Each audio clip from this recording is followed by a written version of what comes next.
자, 오늘 우리가 공부할 부분은 이제 뒷부분 중에 하나, 통일되게 하려 하심이라라고 하는 부분부터 우리가 공부를 하려고 하는데요.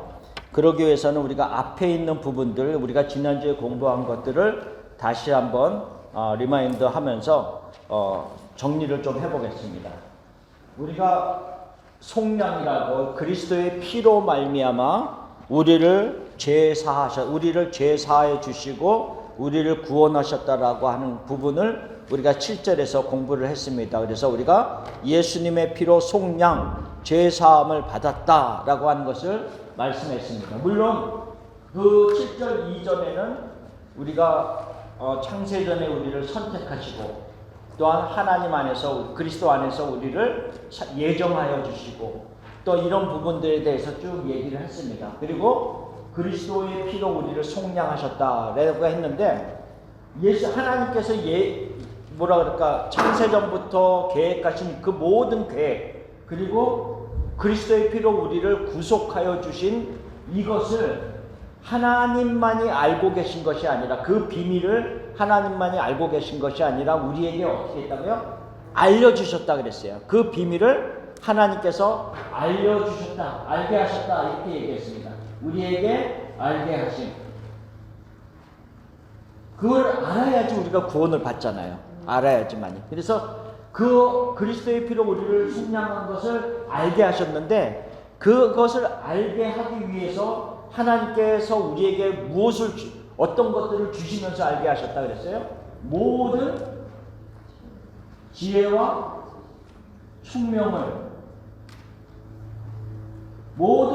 총명을 우리에게 부어주셨다, 이렇게 얘기하고 있습니다. 그래서 모든 지혜라고 하는 것, 이걸 꺼내면 뭘 얘기하려구나, 이걸 알아야 돼요. 그렇죠? 퍼즐에 대한 얘기를 했어요. 그래서 퍼즐, 그러니까 모든이라고 하는 말 안에 이 퍼즐의 의미를 갖고 있는데 파스라고 하는 말, 원어가 파스라고 하는 말인데, 그것이 뭐냐면 모든 것이지만 한 피스가 모여져서 모든 것을 이루는 것처럼 한 번에 하나씩이란 말이에요. 그러니까 내가 갑자기 모든 걸 다 하겠다, 이게 아니라 내가 오늘 한 피스를 놓으면 내일 또 한 피스, 모레 한 피스를 놓으면 점점 합쳐져서 그게 온전한 것을 이루어갈 수 있다라고 하는 거죠. 그러니까 모든 지혜와 총명을 이미 하나님이 우리에게 부어주셨어요. 그러니까 우리가 그 예를 들면서, 내가 퍼즐을 살 때, 이거를 살 때 이 안에 피스가 다 들어가 있잖아요.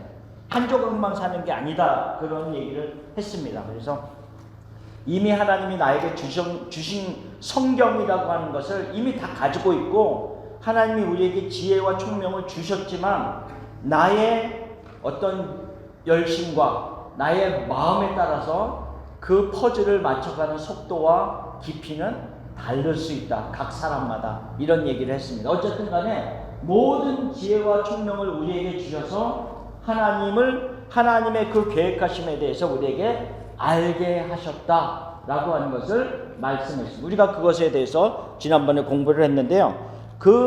이 모든 속량과 예정과 선택을 이렇게 얘기하면서 9절에 뭐라고 했냐면, 그의 뜻의 비밀을 따라 그랬어요. 그의 뜻의 비밀이라 그랬어요. 그러니까 이 모든 계획은 사실은 우리에게 알려지기 전까지는 비밀이었던, 하나님의 비밀. 근데 그 비밀을 우리에게 알게 하셨다라고 하는 것을 말씀했습니다. 그리고 나서, 그러면 우리가 이 속량이라고 하는 그리스도의 피로 구속받은 것에 대해서 이야기하면서 어떤 단어를 썼냐면 경륜이라고 하는 단어를 썼습니다. 경륜이라고 하는 단어를 썼는데, 이 경륜이라고 하는 단어를 우리가 조금 더 이해하기 쉬운 단어로 바꾸면 경영입니다.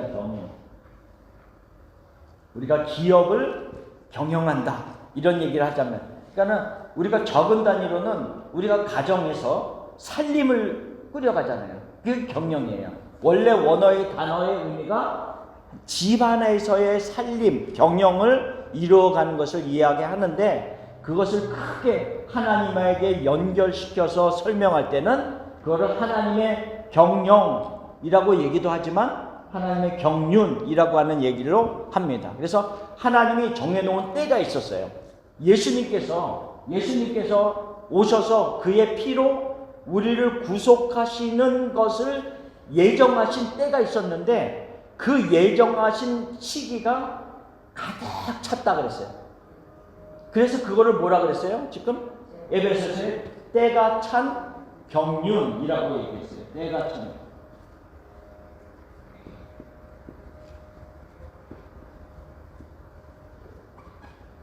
자, 그래서 에베소서에서는 그 하나님의 정하신 때가 가득 차서 예수님께서 오시게 되었다라고 하는 것으로 때가 찬 경륜이라고 하는 것을 에베소서 1장에 얘기하고 있지만 에베소서 3장 뒷부분에 가면 어떤 단어로 이거를 사용하고 있어요? 무슨 경륜?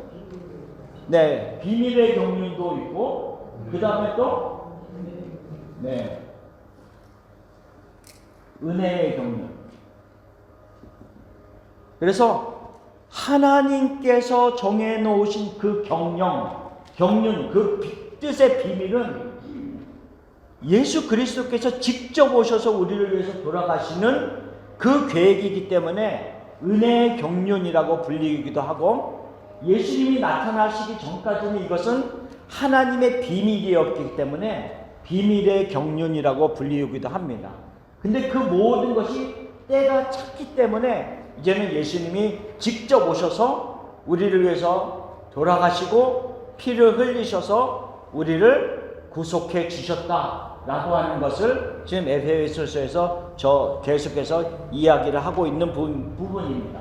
그러면서 오늘 이제 공부할 부분인데요.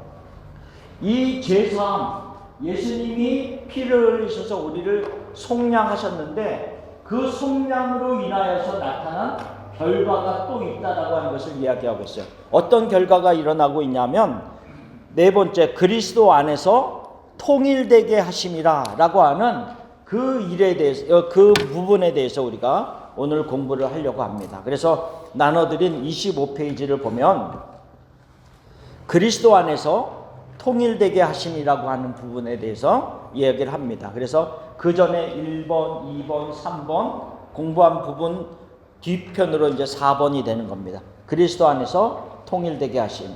에베소서 1장 10절 말씀 우리 같이 한번 읽어봅시다. 하늘에 있는 것이나 땅에 있는 것이 다 그리스도 안에서 통일되게 하려 하심이라. 그러니까 뭐가 도대체 그리스도 안에서 뭐가 통일된다는 것인지, 하늘에 있는 것, 땅에 있는 것 다 통일된다고 하는데, 자, 세 번역, 그 밑에 있는 세 번역을 보면, 자, 하나님의 계획은 때가 차면 하늘과 땅에 있는 모든 것을 그리스도 안에서 그분을 머리로 하여 통일시키는 것입니다 라고 하는 것을 이야기하고요. 그 영어 성경에도 보면 결국은 뭐냐면 그리스도 안에 있는, 하늘에 있는 것이나 땅에 있는 모든 것들을 다 모아서 그리스도 안에서 하나로 다 모이게 한다는 의미를 가지고 있습니다. 그러니까 하늘에 있는 것, 땅에 있는 모든 것들을 결국 그리스도 안으로 다시 모이게 한다는 거죠. 그래서 결국 모이게 함으로 말미암아 그리스도가 통치하는 통일됨을 이루게 한다라고 하는 것을 말씀하고 있는 겁니다. 자, 그래서 그 밑에 보면 통일되게 하신다는 의미는 하늘과 땅에 있는 만물을 그리스도 안으로 다 모으려 한다는 것이며, 또한 머리 대신 그리스도 아래에서 만물을 하나 되게 하신다는 것을 의미한다. 그래서 우리가 여기서 통일이라고 하는 말을 어떻게 보면 좀 팍 안 올 수도 있는데, 하나 되게 하신다 이렇게 우리가 쉽게 설명할 수도 있습니다. 유니티라고 하는 하나 되게 하시는 그런 의미를 가지고도 있습니다. 자, 원래 하늘과 땅에 있는 모든 것들이 예수 그리스도로 말미암아 창조가 되었습니다. 그렇죠? 그가 창조하셨고 그로 말미암아 창조되었고 모든 것이 그 위에서 운행되고 있음을 성경은 이미 얘기를 하고 있습니다. 그래서 요한복음 1장 3절이나 로마서 11장 36절, 골로새서 1장 16절 같은 데 보면 만물이 그리스도로 말미암아 창조되었다라고 하는 것을 얘기하고 있습니다. 그 밑에 보면 요한복음 1장 3절 적어놨죠. 만물이 그로 말미암아 지은 바 되었으니 지은 것이 하나도 그가 없이는 된 것이 없느니라. 그러니까는 모든 만물의 주인은 하나님이시지만 또한 예수 그리스도이십니다. 그렇죠? 그로 말미암아 모든 것이 창조되었기 때문에. 그리고 로마서 11장 36절에도 뭐라고 말씀하고 있냐면 이는 만물이 주에게서 나오고 주로 말미암고 주에게로 돌아감이라 그에게 영광이 세세히 있을지어다. 아멘. 그러니까 만물이 창조된 것이 주님으로부터 창조되었고 주님으로 이하여서 계속해서 운행이 되고 결국은 모든 것이 주님께로 다시 돌아갈 것이다. 시작과 끝이다라고 하는 의미로 말씀을 하고 있는 겁니다. 그런데 모든 것이 그리스도께서로 말미암아 창조되었는데 죄로 인하여서 이게 파괴됐다는 거죠. 죄로 인하여서 모든 것이 다 파괴돼 버렸어요. 그러니까는 관계성이 다 분리가 되어 버린 겁니다. 그리스도 안에서 통치받던 모든 것들이 깨짐으로 말미암아 그리스도를 떠나가게 되는, 그리스도를 거역하게 되는 그런 상태가 된 것을 말하고 있다는 거죠. 그래서 그 그리스도의 통치 아래에서 모든 만물이 평화를 누리고 안정을 누리고 그 안에서 조화를 누리고 살았는데 죄로 말미암아 모든 것이 깨지게 되었는데 그 깨진 상태에 내버려 두지 아니하시고 때가 차서 예수님께서 직접 오셔서 우리를 그리스도의 피로 속량하셨는데 그 그리스도의 피로 속량하여서 이루어지는 또 하나의 결과가 무엇이냐면 하늘에 있는 것이나 땅에 있는 모든 것들이 원자리로 돌아가는 거예요. 회복의 단계로 돌아가는 원래의 상태의 모습으로 회복되는 것이 필요하다. 그것을 이루게 하려 함이다 라고 하는 것을 얘기하고 있습니다. 우리가 지난번에 박스를 이렇게 위에 4개 그려가면서 할 때 첫 번째 박스가 뭐였냐면 예정과 선택과 속죄와 이런 모든 것들을 하나님이 계획하셨다. 그랬는데 두 번째를 떠나서 세 번째는 뭐냐면 그 우리를 하나님의 뜻을 따라서 예정하신 이유가 뭐냐면 자기의 아들들이 되게 하려 하십니다. 세 번째. 그러니까 우리로 하여금 하나님의 아들들이 되게 하기 위해서 예정하시고 선택하시고 속량하셨단 말이죠. 그런데 그 계획을 이루어 가기 위해서 있어야 될 방법, 유일한 방법이 뭐라 그랬어요? 그것이 그리스도로 말미암아 이루는 속량이 꼭 필요하다고 그랬어요. 그렇죠? 그래서 우리가 속량을 통해서 하나님의 계획을 이루어지는 우리가 하나님의 자녀가 될 뿐만 아니라 또 다른 의미로서 이 속량을 통해서 이루어지는 또 다른 결과가 뭐냐면 하늘에 있는 것이나 땅에 있는 모든 것이 통일되는, 그리스도 안에서 통일되는, 하나가 되는, 회복이 되는 그 일이다라고 하는 것을 얘기하고 있습니다.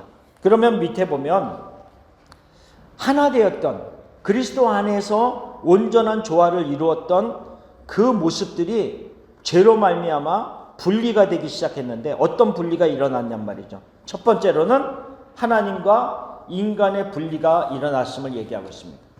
그래서 창세기에 보면 이제 죄가 들어오면서 그 일들이 시작이 됐잖아요. 그래서 그 창세기 3장 8절에 보면 하나님을 피하여서 숨는 모습이 나타나기 시작합니다. 그러니까 분리가 이미 되는 거죠. 그전에는 하나님이랑 전혀 두려움이 없으니까 숨을 필요가 없었는데 이제는 하나님이 나타나시면 두려워서 숨는 모습이 되었단 말이죠. 자, 여호와의 낯을 피하는 모습이 되었습니다. 그리고 3장 10절에는 아담아 어디 있느냐라고 했을 때 하나님을 두려워하여 숨었나이다 라고 하는 모습을 봅니다. 이름을 부를 때 우리가 집에 들어가서 우리 만약에 예를 들어서 우리 자녀의 이름을 부를 때 아빠 그러면서 꼬마가 막 나오면서 아빠 그러면 반겨줘야 되는데 요놈이 오늘 안 나오네. 이상한데? 뭔가 일을 저지른 거예요. 그러니까 아빠가 부르는데도 안 와. 그럼 뭔가 일을 자기 마음에 꺼리는 게 있어서 못 나오는. 그러니까 마찬가지로 죄를 범한 아담과 하와가 하나님이 어디 있느냐라고 부르는데도 못 나오는 거죠. 우리가 두려워서 숨었나이다 라고 하는 분리되는 모습이 나타나는 거죠. 그리고 이사야 59장 2절에 보면 너희와 너희의 제약이 너희와 너희의 하나님 사이를 갈라놓았다 이렇게 얘기하고 있습니다. 갈라놓았다. 근데 그 갈라놓은 그 골이 너무 깊고 너무 넓어서 인간 스스로는 거기를 뛰어넘어갈 수 없다는 거예요. 내가 스스로 그 골을 뛰어넘어서 하나님께로 갈 수 있는 사람은 아무도 없다라고 하는 것. 그것이 로마서 3장 23절 말씀. 그래서 우리가 다 죄인이기 때문에 뭐라고요? 하나님의 영광에 이르지 못하는 모습이 되었다라고 하는 것을 얘기하면서 갈라진 모습이 되었습니다. 그러니까 하나님과 인간의 분리된 모습이 나타났을 뿐만 아니라 또 어떤 분리가 있었다 그랬어요? 인간과 인간의 분리가 시작되었습니다. 그렇죠? 내 뼈 중에 뼈요, 내 살 중에 살이로다. 이렇게 분명히 얘기했는데 죄를 딱 짓게 되니까 어떻게 돼요? 너 때문에 이렇게 되는 거죠. 너 때문에. 그러면서 그 책임 전가를 누구에게까지 하죠? 하나님한테. 하나님이 저에게 주신 이 여자가 그것을 주어서 내가 먹게 됐습니다. 그렇죠? 그러니까는 내 뼈 중에 뼈, 살 중에 살은 싹 없어진 거예요. 이제 없어지고 그 다음에는 당신 때문에, 너 때문에 내가 이렇게 됐다라고 하는 분리됨의 시작이 되는 거죠. 분리됨의 시작이 됩니다. 자, 그 다음 페이지로 가면 결국은 창세기에 보면 이제 가인이 아벨을 죽이는 살인의 사건이 나옵니다. 그러니까 형제 간의 어떤 투쟁뿐 아니라 죽이는 데까지 나가는 살인의 역사가 일어났고요. 그 이후에 가인이 이제는 멀리 떠나게 되어서 성을 쌓습니다. 가인이 성을 쌓아요. 그러니까 성을 쌓는다는 의미가 뭐예요? 누군가가 자기에게 쳐들어와서 자기를 죽일지도 모른다고 하는 두려움이 있다는 거죠. 두려움이 있으면서 인간과 인간 사이에 분리된 모습들, 그런 모습들이 나타나기 시작했다는 거죠. 그래서 결국은 어떤 일들이 일어나요? 전쟁이 일어나는 것이고, 서로 우리 사이에, 인간과 인간 사이에 시기와 질투와 욕심과 이런 모든 것들로 인하여서 점점점 분리되는 모습들이 나타나기 시작했다. 이것이 로마서 1장 29절에 보면 뭐라고 얘기하고 있냐면 불의와 추악과 탐욕과 악의가 가득한 자요, 시기와 살인과 분쟁이, 사기, 악독이 가득한 자요 라고 하면서 하나님을 떠난 자들의 모습이 어떠한 자들의 모습이다 라고 하는 것을 이야기하고 있는데, 이것이 창세기에서 죄로 인하여서 인간과 인간이 분리된 모습 속에서 나타나는 일들이다 라고 하는 것을 이야기하고 있습니다. 자, 세 번째로 인간과 자연 피조물의 분리가 되었습니다. 자, 그래서 아담과 하와가 죄를 범했을 때 그 창세기 3장 17절에 보면 뭐라 그랬냐면 땅은 너로 인하여서 저주를 받게 됐다. 그러니까 땅이 잘못한 건 없잖아요. 땅이 잘못한 건 없지만 인간이 죄를 범했기 때문에 인간이 모든 것의 대표적인 어떤 그런 모습이었기 때문에 그 인간이 죄를 범함으로 말미암아 모든 것이 다 허물어졌다는 거죠. 조화로움이 다 허물어졌다는 거죠. 땅도 이제는 저주를 받게 됐어요. 그래서 그 다음에 뭐라 그러냐면 땅이 저주를 받아서 땅은 너에게 가시덤불과 엉겅퀴를 낼 것이다 이렇게 얘기하고 있어요. 그러니까 우리의 죄로 말미암아 땅에서 안 좋은 것들이 나오기 시작하고 결국 우리에게 좋지 아니하는 엉겅퀴와 가시덤불 같은 것들을 내뱉게 되는 땅의 모습이 되었다. 척박하고 메마르고 건조한 땅이 되었다. 광야와 사막과 같은 모습들이 되었음을 얘기하고 있습니다. 근데 여기서 인간과 피조물의 분리에서 우리에게 더 주어지는 중요한 메시지가 뭐냐면 그 다음에 있는 거예요. 로마서 1장 25절에 보면 뭐라 그러냐면 피조물을 조물주보다 더 경배하고 섬긴단 말이죠. 참 어떻게 보면 기가 막힌 일인데, 인간이 죄를 인하여서 자기가 타락했는데 타락하고 나서 어떤 일들이 일어나기 시작하냐면 돌 앞에 가서 절을 하기 시작하고 나무 앞에 가서 절을 하기 시작하고 경배하기 시작하고 해와 달과 별과 모든 피조물들 앞에서 오히려 그것들을 더 섬기게 되는 이런 게 뭐라 그러니까 온전한 관계가 깨어짐으로 일어난 결과라고 하는 거죠. 그러니까 인간이 타락함으로 말미암아 자연답게 아니면 서로가의 올바른 관계 속에서 하나님이 우리에게 제공한 것을 마음껏 평화롭게 누리는 게 아니라 오히려 그것을 섬기는 모습으로 바뀌어버리는 또 다른 분리와 파괴가 일어나고 있음을 이야기하고 있다는 거죠. 이런 하나님과 인간의 분리와 인간과 인간의 분리 그리고 인간과 자연의 이 분리되고 파괴된 것들을 예수 그리스도께서 회복하기 위해서 오셨다고 하는 것을 말하고 있는 거죠.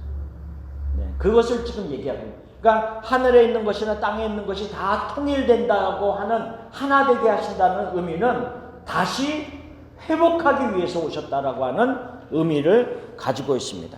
자, 그래서 그 밑에 보면 때가 찬 경륜에 의해 예수 그리스도께서 이 세상에 오셔서 친히 나무에 달려 자신의 피로 하나님의 자녀들을 속량하여 주셨으며 그로 인하여 하늘과 땅의 모든 분리되고 깨어진 관계들을 다시 하나 되게 하시는 회복을 이루셨다라고 하는 의미를 가지고 있습니다. 그래서 분리되고 파괴한 것들을 내어버려 두시는 것이 아니라 그리스도의 피로 우리들을 하나님의 자녀 되게 하실 뿐 아니라 또 다른 의미에서는 깨어진 부분들을 하나 되게 하시고 회복되게 하시는 의미로 예수님께서 죽으셨다. 그래서 그 밑에 예수 그리스도의 피로 인한 구속의 목적은 회복이다 이렇게 있습니다. 한마디로 말하면 예수님께서 죽으신 이유는 회복이다라는 거예요. 회복. 다시 우리를 원 자리로 원 상태로 되돌려 놓으시려고 하는 의미를 가지고 있다는 거죠. 회복이라고 하는 의미는. 그래서 자, 우리가 있어야 했던 본래의 자리가 무엇이냐는 거죠. 우리가 있어야 했던 본래의 자리 어디에 있어야 했다는 거냐. 어디. 자, 하나님이 우리를 창조했을 때 그 모습 아들의 형상 예수 그리스도의 어떤 하나님의 형상을 따라 지음받은 그 모습 그대로를 다시 우리에게 만들어 주시기 위해서 우리를 예수 그리스도의 피로 구원하셨다는 거죠. 네, 그렇죠? 그것이 로마서 8장 28절에 29절 30절에 있는 말씀이라는 거죠. 그렇죠? 모든 것이 합력하여 선을 이룬다라고 하는 로마서 8장 28절 말씀 그 다음에 그 이루시려고 하는 선은 무엇이냐 라고 했을 때 뭐라고 했어요? 그것이 아들의 형상을 본받게 하기 위하여 그러니까는 예수 그리스도를 닮게 하기 위하여 이 세상에 있는 모든 것들이 합력하여서 우리의 삶에서 선을 이루어 가신다고 하는 것을 말하는 거예요. 그 선은 예수님을 닮는 게 선입니다. 그렇죠? 내가 원하는 대로 나쁜 게 좋은 것으로 바뀐 게 선이 아니라 내가 그 모든 어려움들을 통해서 그리스도를 더 닮아가고 예수님이 원래 원하시는 모습으로 우리가 조금씩 더 회복되고 있다라고 한다면 그것이 선이다라고 로마서 8장 28절에 말씀을 하고 있는 겁니다. 그래서 구속의 목적은 뭐라고요? 회복이다. 자, 그러면 회복을 다시 한번 생각해 봅시다. 하나님과 인간이 분리가 되었다라고 아까 처음에 얘기했죠. 그럼 회복은 어떤 의미를 가지고 있습니까? 하나님과 인간 사이의 회복은 연합. 그렇죠. 깨어졌으니까 다시 회복이 되려면 연합이 돼야 되겠죠. 그렇죠. 연합. 그것이 로마서 6장에서 말씀하고 있는 연합. 그리스도 안에서 하나됨의 의미를 말씀하고 있습니다. 연합. 자, 하나님과 우리가 화목됨. 뭐 이런 의미도 가지고 있겠죠. 그러면 인간과 인간 사이의 분리에서 회복은 어떤 의미를 가지고 있겠습니까? 네? 어떻게 회복이 될까요? 둘이서 싸웠어. 싸웠는데 막 쳐다도 근데 이제 회복이 됐어요. 그럼 어떻게 될까요? 네, 사랑스러워. 그럼 얘기도 해. 그렇죠? 대화도 나눠, 교제도 나눠. 시간을 같이 공유하고 마음을 공유하는 그런 모습으로 인간과 인간 사이에서도 회복이 일어날 수 있겠죠. 그리고 또 다른 의미에서 그러면 인간과 자연 사이의 분리됨 속에서 회복이라고 하는 것은 어떤 의미가 있겠어요? 그러면 아까 우리가 얘기했던 로마서 1장을 얘기해서 우리가 생각해보면 자연 그 모습 그대로 우리가 받아들이는, 우리가 그를 섬기는 게 아니라 우리가 그를 더 조물주보다 높이는 것이 아니라 자연은 자연 그대로를 우리가 받아들이고 누릴 수 있는 그런 모습들, 뭐 환경적인 보존, 뭐 이런 거 여러 가지가 다 포함이 되겠지만 그런 의미를 가지고 있다는 거죠. 자, 그래서 그리스도의 피로 인한 구속의 목적은 회복이다라고 하는 것을 얘기하면서 그 회복에 대한 이야기를 하면서 다시 뭐라고 설명하고 있냐면, 제가 써놓은 것을 읽으면 우리들이 있었어야 했던 본래의 자리로 다시 돌아가게 하시는 것이다 라고 하는 첫 번째 의미, 아들의 형상을 본받게 하는 것. 두 번째로는 분리된 관계를 회복하게 하시는 것이고, 허물과 죄로 죽었던 우리들에게 그리스도의 피로 영적 생명을 얻게 하시는 것이 회복이다 라고 하는 것을 얘기하고 있어요. 그러니까 영적으로 우리가 생명을 다시 갖는 것이 회복이라는 거죠. 하나님이 우리를 창조하실 때 생기를 부어 넣으셔서 우리에게 생명을 주셨잖아요. 하나님의 생명을 주셨잖아요. 근데 죄로 인하여서 죽었단 말이죠. 영적인 생명이 죽었단 말이죠. 그것이 다시 영적인 생명으로 다시 얻는 것, 그것이 회복이다 라고 하는 것을 말하고 있고요. 자, 그 밑에 있는 골로새서 1장 18절 20절을 같이 읽어봅시다. 그는 몸인 교회의 머리시라. 그의 십자가의 피로 화평을 이루사 만물 곧 땅에 있는 것들이나 하늘에 있는 것들이 그로 말미암아 자기와 화목하게 되기를 기뻐하시니라. 자, 이 하나 되게 하심에 대한 이야기를 할 때요, 이 골로새서 말씀은 굉장히 중요한 말씀입니다. 제가 18절은 조금 줄였는데 사실은 골로새서 1장 16절부터 20절까지의 전체 내용이 이 어떤 그리스도 안에서의 회복, 하나됨의 의미를 잘 설명하고 있는데요. 여기서 핵심적인 것은 무엇이냐면 그리스도가 머리라고 하는 거예요. 그리스도가 머리. 그리스도가 머리가 되고 그 머리 아래에서 우리가 지체된 모습으로 하나 된다는 의미를 가지고 설명을 하고 있는 겁니다. 그래서 여기서 그는 몸인 교회의 머리다라고 하는 것을 18절에 딱 선언을 해놓고 그 다음에 20절에 뭐라 그랬냐면 우리가 지체되기 위해서, 몸이 되기 위해서는 뭐가 있어야 된다? 십자가의 피를 설명하는 거예요.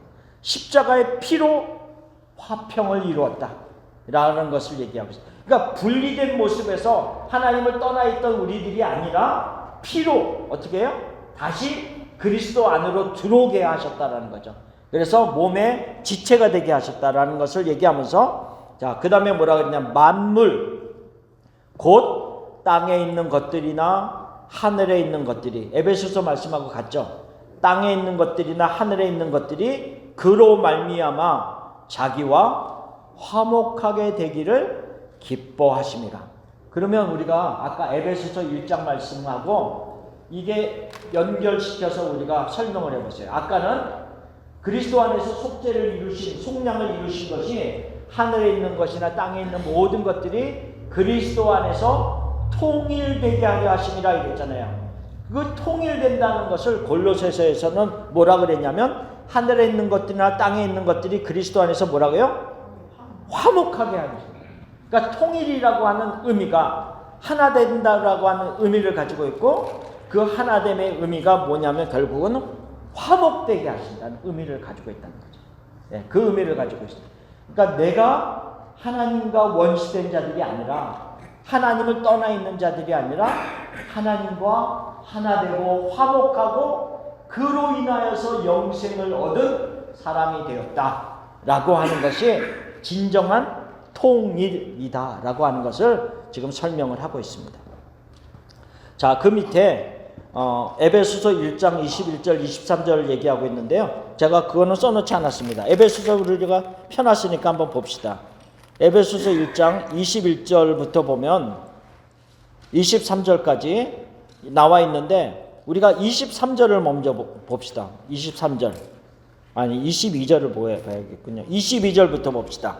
또 만물을 그의 발 아래에 복종하게 하시고 그를 만물 위의 교회의 머리로 삼으셨느니라. 교회는 그의 몸이니 만물 안에서 만물을 충만하게 하시는 이의 충만이니라. 자, 모든 만물이 있어요. 그 모든 만물 위에 교회가 있어요. 교회는 뭐죠? 지금 에베소서에는요, 우리가 여태까지 교회라고 하는 단어를 지금 에베소서를 공부할 때는 나오지 않았지만 이제 나오기 시작합니다. 왜냐하면 에베소서의 굉장히 중요한 어떤 키포인트 단어 중에 하나가 교회예요. 그래서 우리가 교회론을 공부할 때 에베소서를 공부해요. 왜냐하면 에베소서에는 교회가 무엇인가에 대한 설명을 아주 잘하고 있어요. 근데 여기서 말할 때 교회는 무엇이냐라고 우리가 그냥 이제 앞으로 공부를 하겠지만 교회는 무엇이냐라면 그리스도 안에서 구속받은 우리 한 사람 한 사람 성도들이 교회예요. 우리가 교회예요. 우리가. 그러니까는 이 건물이 교회가 아니에요. 그렇죠? 우리 많이 들었죠? 이 건물이 교회가 아니에요. 그래서 우리 옛날에는 이렇게 불렀죠. 예배당 간다 이랬잖아요. 그렇죠? 예배당, 예배 드리는 장소에 간다 이렇게 얘기했어요. 이제 요즘에는 이제 그것이 교회로 바뀌었지만 어쨌든 진정한 교회의 의미는 구속함을 받은 성도들, 우리가 교회다라고 하는 것을 얘기하고 있어요. 그러면 다시 한번 봅시다. 모든 만물 위에, 모든 피조물, 자연과 모든 것들 위에 교회가 있어요. 교회가 있는데 우리가 있단 말이죠. 그 교회의 머리가 누구냔 말이에요. 예수님. 예수님이 교회의 머리가 되시고 그 아래에 있는 우리들 교회는 몸의 지체다라고 하는 것을 지금 23절에 우리는 몸이다라고 하는 것을 얘기하고 있어요. 그래서 결국은 이 교회를 통하여서 하나님이 이루시고자 원하시는 모든 계획들을 이루어가고 계신다. 그래서 교회를 통하여서 만물을 충만하게 하시는 하나님의 계획을 하나씩 하나씩 이루어가고 계신다라고 하는 것을 얘기하고 있어요. 그러니까는 머리가 있고 만물이 있는데 그 중간에 있는 교회가 없다라고 한다면 아무 일도 일어나지 않겠죠. 그러니까 하나님이 계획하신 바를 이루어 가실 때 결국은 교회인 우리들을 통해서 그 일들을 이루어 가신다라고 하는 것을 얘기하고 있습니다. 그래서 결국은 머리의 어떤 명령을 따라서 순종하는 통치를 받는 온전한 모습이 되었을 때 그것이 하나됨, 화목함, 통일됨이라고 하는 것으로 설명을 하고 있다는 거죠. 자, 로마서 5장 1절 그 밑에 있는 거 읽어봅시다. 그러므로 우리가 믿음으로 의롭다 하심을 받았으니 우리 주 예수 그리스도로 말미암아 하나님과 화평을 누리자. 우리는 더 이상 하나님과 분리된 모습이 아닙니다. 그리스도 안에 있는 자들, 그리스도로 말미암은 하나님의 사람들은 화평을 누리는 자들이 되었고 로마서 5장 10절 11절 그 부분에 보면 하나님과 그리스도의 피로 화목하게 되었다라고 설명을 하고 있습니다. 자, 마태복음 22장 39절을 읽어봅시다. 둘째도 그와 같으니 내 이웃을 내 자신같이 사랑하라 하셨으니, 그러니까 첫째 계명과 둘째 계명. 첫째 계명은 뭐죠? 하나님을 사랑하는 것. 그 다음에 둘째 계명은 뭐라 그랬어요? 내 이웃을 내 자신같이 사랑하라. 물론 쉬운 일은 아니지만 왜 이 말씀을 지금 제가 언급을 하고 있는지를 봅시다. 아까 분리됨의 모습에서 무슨 분리가 있었어요? 하나님과 인간의 분리. 두 번째로는 인간과 인간의 분리가 있었단 말이죠. 그 인간과 인간의 분리가 있었는데 그 분리된 모습으로 그냥 내버리지 아니하시고 그리스도의 피로 속량함을 받은 하나님의 사람들에게 뭐라고 지금 말씀을 하고 있냐면 다시 화목한 모습을 이루어가게 하시는 그 계명을 주신단 말이에요. 그래서 이웃을 너의 자신과 같이 사랑하라 라고 하는 부분입니다. 쉽지는 않습니다. 그러나 이 말씀을 가지고 한 걸음 한 걸음 우리가 나아가면서 그 뜻을 이루어간다는 거죠.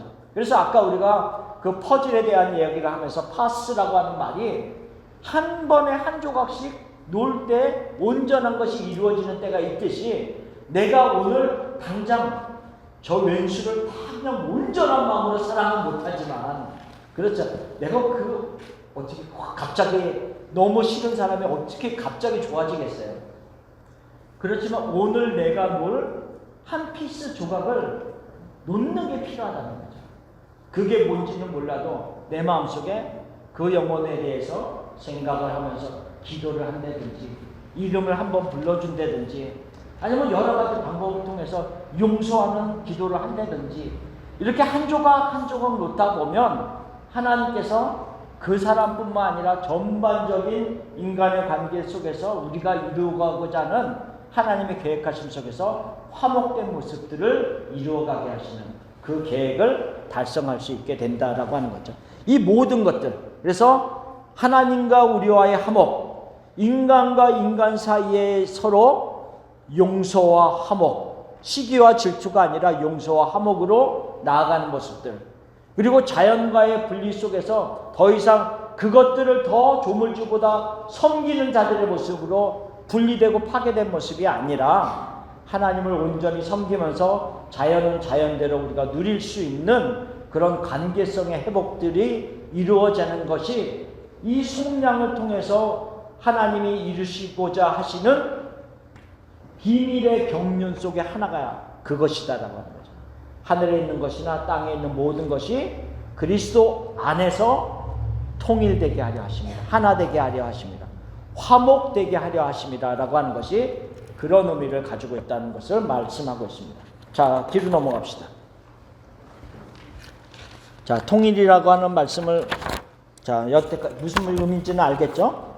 자, 그리고 나서 자, 그리스도 안에서 하늘에 속한 모든 신령한 복을 우리에게 주셨다라고 그랬어요. 그렇죠? 3절에 보면 찬송하리로다 라고 하면서 하나님께서 그리스도 안에서 하늘에 속한 모든 신령한 복을 우리에게 주셨는데 그 신령한 복이 무엇이냐?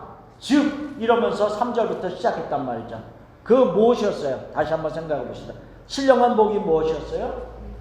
창세적부터 우리를 선택하신 것, 또 그리스도 안에서 그의 기쁘신 뜻을 따라서 우리를 예정하여 주셔서 아들이 되게 하신 것, 그렇죠? 그리고 그리스도의 피로 말미암아 우리를 속량하여 주신 것, 그렇죠? 자기의 피로 우리를 구원해 주셨다는 거죠. 그리고 그 모든 창세 때부터 있었던 그 구원의 비밀을 본인만 알고 계신 것이 아니라 너희들은 안 알려줘. 나만 알고 있을래. 하나님이 그러지 않고 그거를 우리에게 그 비밀을 알게 하셨단 말이죠. 어떻게? 모든 지혜와 총명을 우리에게 부어주셔서 그 비밀을 알게 하시고 그것을 누릴 수 있도록 하셨다. 이게 모든 지금 하늘에 속한 신령한 모든 신령한 복들이란 말이죠. 물론 그 안에 여러 가지 또 파생되는 것들이 있었지만 그러면서 오늘 우리에게 또 한 가지 얘기하고 싶은 것은 우리가 그리스도 안에서 기업이 되었다라고 하는 의미를 가지고 있어요. 자, 우리가 이 부분에 대해서 자, 짤막하게 쭉쭉 넘어갑시다. 두 가지예요. 이것은 그리스도 안에서 기업이 되었다라고 하는 의미는 두 가지의 의미를 가지고 있어요. 먼저 우리가 에베소서 1장 11절 말씀을 읽고 설명을 하겠습니다. 자, 읽어봅시다. 모든 일을 그의 뜻의 결정대로 일하시는 이의 계획을 따라 우리가 예정을 입어 그 안에서 기업이 되었으니. 자, 우리가 보면 모든 일을 하나님의 뜻의 결정대로 일하시는 이의 계획을 따라 하나님이 다 결정하시는 거예요. 그리고 그분이 결정하시는 대로 그분이 계획을 세워놓으세요. 그 계획을 세워놓는데 그 에베소서를 읽어보면 그의 기쁘신 뜻을 따라 이렇게 얘기하고 있어요. 그렇죠?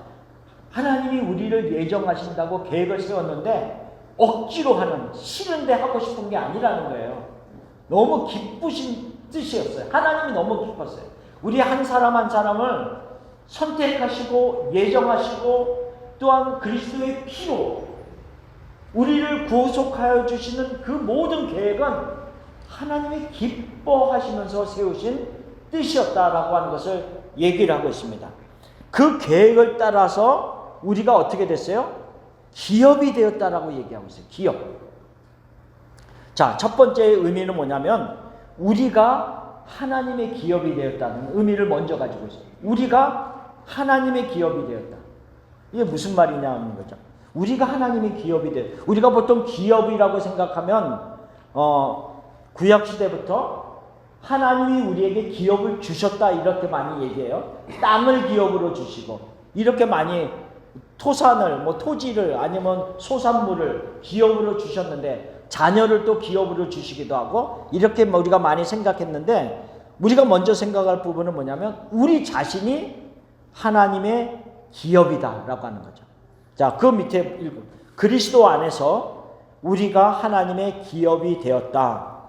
그리스도 안에서 교회, 즉 예수님의 피로 속량함을 받은 성도들이 하나님의 기업이며 하나님의 소유가 되었다라고 하는 의미입니다. 그러니까 우리가 하나님의 기업이 되었다라고 하는 의미는 뭐냐면 내가 어디에 속해져 있는가라고 하는, 내가 누구의 소유인가라고 하는 의미를 가지고 있는 거예요. 자, 그리스도의 피값으로 우리를 사셨다라고 얘기하고 있어요. 그렇죠? 그리스도의 피값으로 우리를 사셨어요. 그러면 산 분이 주인이 되는 거잖아요. 하나님이. 그래서 여기다가는 써놓지 않았지만 계속 우리가 말씀하고 있는 이사야 43장 1절 말씀. 우리를 창조하시고 우리를 조성하신 자가 말씀하십니다. 그러면서 뭐라 했어요? 너는 내 것이라. 그렇죠? 나를 창조하시고 나를 조성하실 뿐만 아니라 나를 구속하신 이가 우리에게 말할 때 뭐라고 했어요? 너는 내 것이라 라고 하는 순간 어떻게 돼요? 내가 그리스도의 것이 되는 순간 그리스도의 모든 것은 내 것이 되는 거예요. 그 의미를 가지고 있어요. 내가 누구랑 결혼하는 순간 그 사람이 가지고 있는 수많은 재산은 내게 되는 거예요. 요즘에는 하도 돈 많은 사람들은 사인을 한다고 하지만 우리가 그런 거 말고 일반적으로 내가 억만장자와 결혼하는 순간 그 사람 거는 다 내 것이 되는 거예요. 그 의미를 가지고 있어요. 생각만 해도 기뻐요? 그러니까 내가 하나님의 것이 되는 순간 하나님의 것은 다 내 것이 되는 의미를 가지고 있다는 거죠. 그래서 하늘에 속한 모든 신령한 복이 우리에게 주어졌다. 왜? 우리가 하나님의 자녀들이 되었기 때문에 그렇게 얘기하고 있잖아요. 때로는 계시록에서는 그리스도의 신부가 되었다 이렇게 표현을 하기도 하고 그 의미를 가지고 있다는 거죠. 그래서 우리는 하나님의 소유가 되었다라고 하는 의미로서 기업을 얘기하고 있어요. 그래서 베드로전서 2장 9절을 읽어봅시다. 그러나 너희는 택하신 족속이요 왕같은 제사장들이요 거룩한 나라요 그의 소유가 된 백성이니 이는 너희를 어두운 데서 불러내어 그의 기이한 빛에 들어가게 하신 이의 아름다운 덕을 선포하게 하려 하심이라. 우리는 그의 소유가 된 백성이다 이렇게 얘기하고 있어요. 자, 신명기 7장 6절 말씀. 너는 여호와 내 하나님의 성민이라.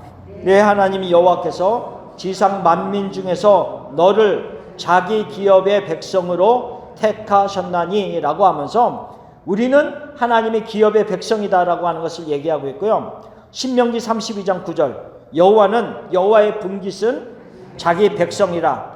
야곱은 그가 택하신 기업이로다 라고 하는 것을 얘기했어요. 그러니까 이스라엘 백성들이 하나님의 기업이다라고 하는 거죠.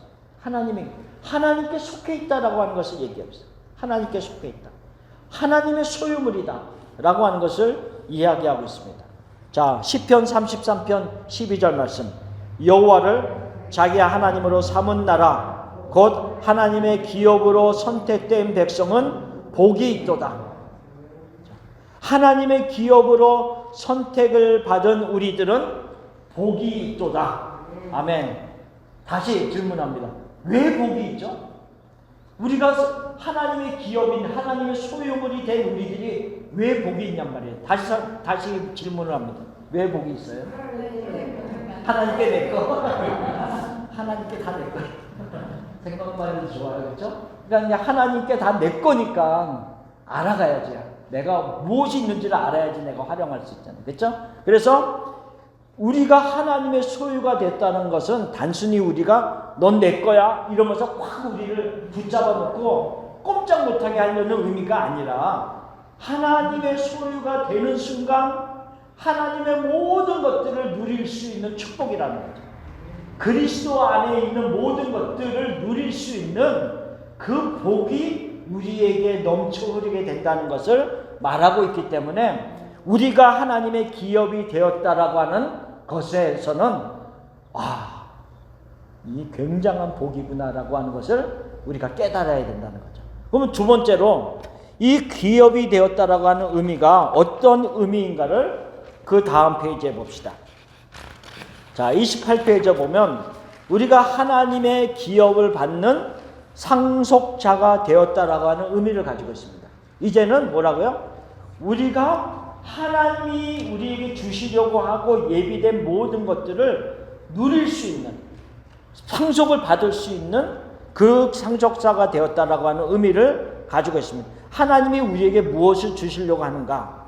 자, 그러면서 우리가 하나님의 기업일 뿐만 아니라 다른 의미로는 하나님께서 자신의 은혜의 풍성함을 따라 우리에게 주시려고 예비된 모든 복을 기업으로 받는 자들이 되었다라고 하는 의미가 있습니다. 그래서 에베소서 1장 3절에서 14절까지 우리가 지금 계속 공부하고 조금 아까도 반복해서 얘기했던 것처럼 하나님의 자녀가 된 우리들이 받을 복이 무엇이냐는 거죠. 다시 한번 생각해요. 무엇이 있었어요? 자, 창세전에 우리를 선택하셨어요. 택하심을 받은 자들이에요. 또 무슨 복이 있었어요? 네, 예정을 입어서 자녀가 되게 하셨어요. 또 뭐가 있었어요? 네, 이 모든 기업을 주셨어요. 또 뭐라고요? 구속에 다 들어있어요. 네, 속량하셨어요. 그리스도의 피로 우리를 값주고 사셨어요. 그러니까 우리가 하다못해 이런 거는 제가 한 20불 줬나? 한 10몇 불. 20불 조금 안 되게 줬어요. 그러니까 요거는 제가 만약에 이렇게 잃어버리면 20불 주면 살 수 있어요. 예를 들면 요거는 20불어치의 가치가 있어요. 마이크는 조금 더 비싸겠죠? 자, 우리는 무슨 값으로 샀어요? 예수님의 피값. 그러니까 얼마나 귀하다. 우리의 가치는 예수님의 생명의 값이에요. 생명의 값. 그러니까는 우리 한 사람 한 사람이 얼마나 귀중한 존재임을 성경은 말씀하고 있다는 거죠. 그러니까는 그 하나님의 자녀된 우리들에게 생명까지 주셨고 또 무엇을 주겠어요? 예비된 모든 것들을 다 주시려고 하는 거죠. 그래서 하나님이 하늘에 속한 모든 신령한 것들을 다 주시려고 우리를 자녀 삼으시고 예수의 피값으로 우리를 구원하셔서 하나님의 소유물이 되게 하셨고 누리게 하시는 그 모든 것들을 말씀하고 있다는 거예요. 그래서 이 부분에 대해서 에베소서 1장 3절에서 14절까지를 쭉 보면서 정리해 보시면 됩니다. 그렇게 다시 한번 정리해 보시고요. 자, 그 밑에 있는 신명기 4장 7절 말씀, 우리가 매 예배 때마다 3월 달에 같이 읽는 말씀입니다. 읽어봅시다. 우리 하나님 여호와께서 우리가 그에게 기도할 때마다 우리에게 가까이 하신과 같이 그 신이 가까이 함을 얻은 큰 나라가 어디 있느냐. 우리가 하나님 앞에 기도할 때마다 하나님이 가까이 오셔서 무슨 기도를 하나 이렇게 귀 기울여 주시면서 듣고 계시는 그 하나님. 그렇죠? 얼마나 진짜 친밀한. 그러니까 아까는 죄로 말미암아 하나님과 인간의 사이가 파괴되었다라고 했는데, 분리되었다라고 했는데, 이제는 그리스도 안에서 우리가 분리된 모습이 아니라 너무너무 가까워졌다는 것, 하나 되었다는 것이에요. 그래서 우리가 기도할 때마다 가까이 들어주시면서 응답하시는 하나님, 이런 복을 누리는 우리들이다 라고 하는 것을 얘기하고 있어요. 자, 에레미야가 3장 22절에서 24절까지 또 읽어봅시다. 여호와의 인자와 긍휼이 무궁하심으로 우리가 진멸되지 아니함이니이다. 이것들이 아침마다 새로우니 주의 성실하심이 크시도이다. 내 심령에 이르기를 여호와는 나의 기업이시니 그러므로 내가 그를 바라리라 하도다. 자, 여기서 또 중요한 게 하나 나왔어요. 누가 우리의 기업이라고요? 여호와 하나님이. 그러니까 아까는 우리가 하나님의 기업이라고 그랬잖아요. 거꾸로 뭐라 그러냐면 지금은 여호와 하나님이 나의 기업이다 라고 얘기하고 있어요. 근데 구약에 보면 12지파들에게 땅을 기업으로 줄 때 땅을 기업으로 받지 아니한 지파 하나가 있었어요. 레위 지파. 그 레위 지파를 향해서 하나님이 뭐라 그랬어요? 하나님이 뭐라 그랬어요? 내가 너희의 기업이라 그랬어요. 거기에서 나오는 거예요. 그러니까 땅을 기업으로 받은 지파들이 있었지만 레위 지파는 땅을 기업으로 받지 아니하면서 하나님이 뭐라 하냐면 내가 너희의 기업이다. 이게 진짜 복이죠. 그렇죠?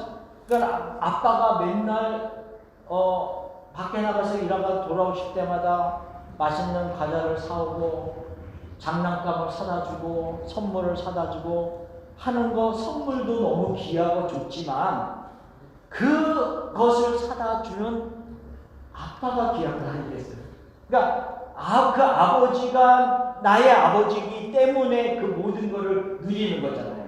그 마찬가지라는 거죠. 여호와 하나님이 땅을 기업으로 주시고 또한 자녀를 기업으로 주시고 소산물을 기업으로 주시지만 진짜 중요한 것은 여호와 하나님이 나의 모든 것입니다. 나의 기업이십니다. 라고 하는 고백이 진짜 귀합니다. 그러니까 하나님이 그 말씀을 하는 거예요. 너희가 내 것이 되고 내가 너희의 것이 된다. 라고 하는 그 의미를 얘기하고 있고 그것을 요한복음에 와서는 예수님은 어떻게 얘기하고 있어요? 내가 너희 안에 너희가 내 안에 거하는 그런 의미로서 연합된 관계, 하나된 관계를 설명하고 있는 거죠. 그래서 나를 떠나서는 너희가 아무것도 할 수 없음이라 라고 하는, 왜 분리되고 파괴되어지고 떨어져 나간 것은 아무런 의미가 없음을 얘기하고 있다는 거죠. 자, 시편 73편 26절 말씀 같이 읽어봅시다. 내 육체와 마음은 쇠약하나 하나님은 내 마음의 반석이시요 영원한 분깃이시라.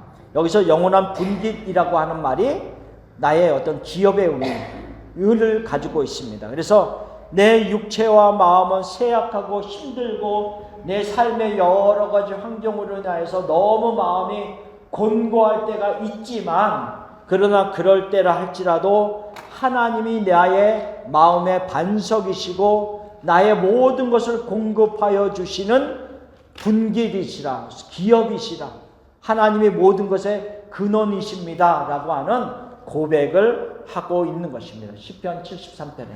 그래서 이 말씀을 통해서 우리가 다시 한번 생각해 보는 것은 기업이 된다라고 하는 의미는 첫 번째로는 내가 하나님의 기업이 된다라고 하는 것.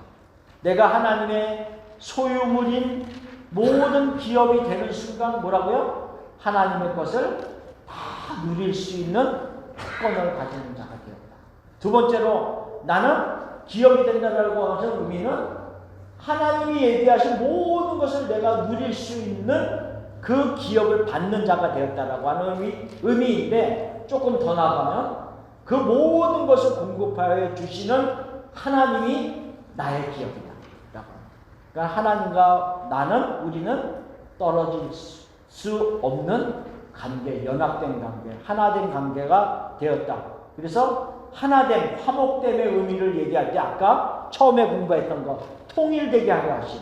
더 이상 분리된 것이 아니라 이제는 속량하심으로 말미암아 이루어지게 되는 하늘에 있는 것이나 땅에 있는 모든 것들이 그리스도 안에서 통일되게 하려 하심을 이루는 것, 그 모든 것들이 기업 안에도 지금 의미가 포함되어 있다라고 하는 것을 말씀하고 있습니다. 자, 그래서 계시록 계시록 요한복음 다 나와요. 에베소서 1장을 이제 쭉 보면서 하나하나 이렇게 1장을 읽어 가시면서요. 아, 이게 무슨 의미구나, 무슨 의미구나, 이거를 이제 조금 파악하시는 게 중요합니다. 그래서 우리가 다음 주는 이제 안 모이지만, 우리가 이제 그 안 모이는 동안 에베소서를 꾸준히 읽으세요.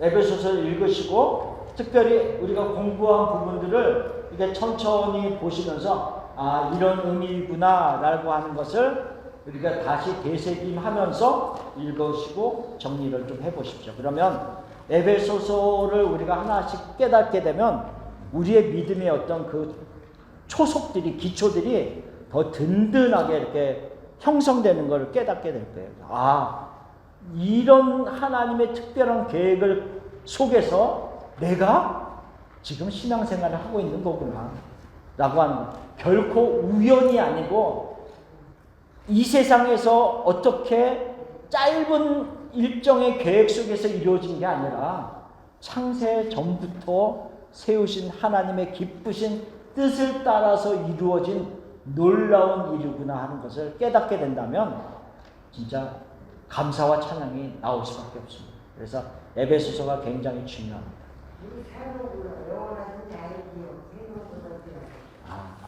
알았습니다. 그게 갑자기 생각났습니까? 알았습니다.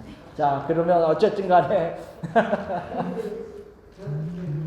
아니요, 그냥 뭐 갑자기 안 해도 그래서 어쨌든 찬양 합시다. 잠깐만요.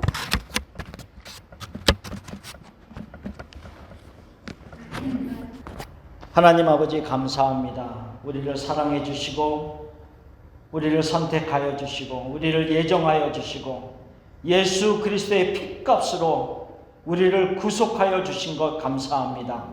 이 놀라운 하나님의 비밀의 계획을 우리에게 알려주시고 우리가 그것을 깨닫고 감사하며 찬양하며 살아가는 하나님의 자녀들이 되게 하신 것 감사합니다. 하나님, 날마다 하늘에 속한 모든 신령한 복들을 누리며 살아가게 하시고 풍성함 속에서 살아가는 하나님의 사람들 되게 하옵소서. 모든 것을 이루신 하나님을 찬양합니다. 예수님의 이름으로 기도하옵나이다. 아멘.